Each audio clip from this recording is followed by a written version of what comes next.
Hello, my name is Storm, and today I'm going to read A Sick Day for Amos McGee, written by Phillip Stead and illustrated by Erin Stead, and this book is also a Caldecott Metal book.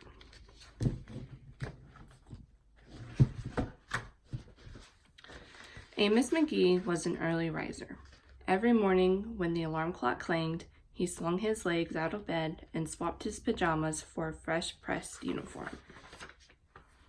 He would wind his watch and set a pot of water to boil, saying to the sugar bowl, "A spoonful for my oatmeal, please, and 2 for my teacup." Belly full and ready for the workday, he'd amble out the door. Every day, Amos waited for the number 5 bus. "Next stop, City Zoo," the bus driver would call. 6 a.m., right on time, he'd reply. Amos had a lot to do at the zoo, but he always made time to visit his good friends. He would play chess with the elephant, who thought and thought before making a move, run races with the tortoise, who never lost, sit quietly with the penguin, who was very shy, lend a handkerchief to the rhinoceros, who always had a runny nose, and at sunset, read stories to the owl, who was afraid of the dark. One day, Amos awoke with the sniffles and the sneezes and the chills. He swung his achy legs out of bed, curled them back again, and said, "Ugh, I don't think I'll be going to work today." Meanwhile, at the zoo, the animals waited for their friend. The elephant arranged his ponds and polished his castles. The tortoise stretched his legs and limbered up.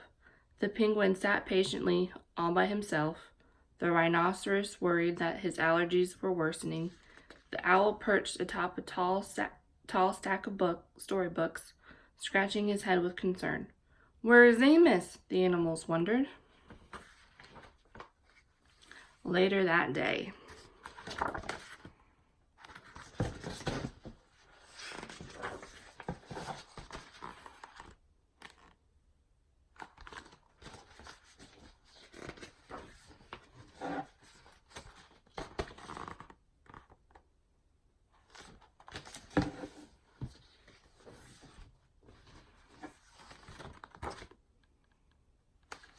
Hooray! All of my good friends are here. The elephant prepared a game of chess. Amos thought and thought before making a move.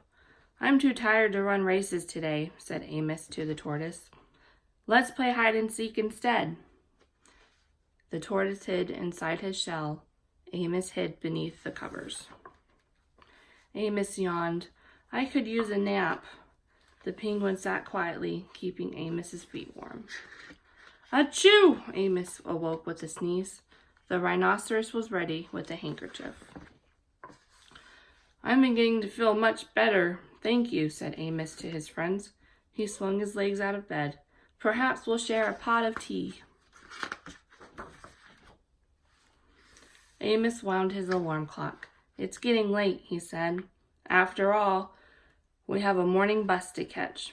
So Amos said goodnight to the elephant, and goodnight to the tortoise, and goodnight to the penguin, and goodnight to the rhinoceros, and goodnight to the owl, who, knowing that Amos was afraid of the dark, read a story aloud before turning out the light.